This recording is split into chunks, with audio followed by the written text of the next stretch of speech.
All right, welcome back. We're going to do another example, but first, after I made the video for the last part, I went ahead and looked it up. This series, 1 over k squared, actually converges to pi squared over 6. Uh, Now, if you're curious why it converges to pi squared over 6, how people figured that out, you'd have to look that up. But this is a series, is actually a convergence of it was discovered what it converged to by a guy named Euler, Euler, is credited with that conclusion. But that as a decimal is roughly 1.644. So I wanted to kind of point out, make it clear that just because they both converge doesn't mean they will converge to the same thing. So again, the integral we can see converges to 1. The series 1 over k squared, again, it's beyond the scope of this class, but it actually converges to pi squared divided by 6. So 1.64493 and so on.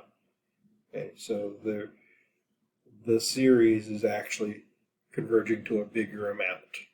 And you could actually see that if you took the 1 over x squared function and kind of drew a similar picture that we did here. Draw a similar picture to see that it does. In fact, it's always going to be bigger than the integral. Okay, so let's turn to another problem here. Let's look at sum. This time our sum is starting at 2, and there's a reason for that. Because what we're adding up is 1 over k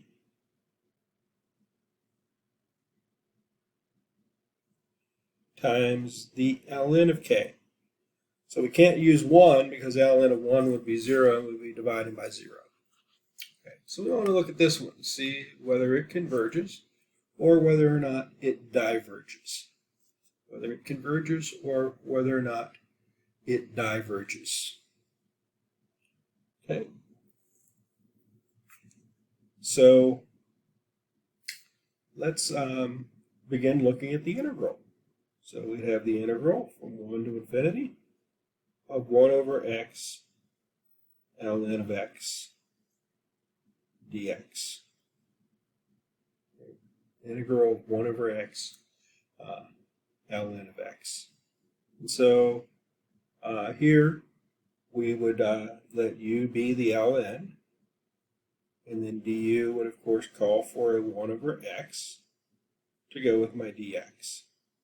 So writing this out, we would have the limit as b goes to infinity of the integral, not from 1, I'm sorry, since this has to start at 2 as well, right? Because otherwise it's undefined at k equals, or at x equals 1, so that's why we're starting at 2. So that's 2 to b of 1 over the ln of x times 1 over x dx. So now we have 1 over u and du. So remember, integral of 1 over u is just ln. So we have the limit as b goes to infinity of the ln of the absolute value of the ln of x, right, evaluated between 2 and b. So this would be limit as b goes to infinity of the ln of b, because b is greater than 2, so b is going to infinity, so that's going to be positive. So ln of the ln of b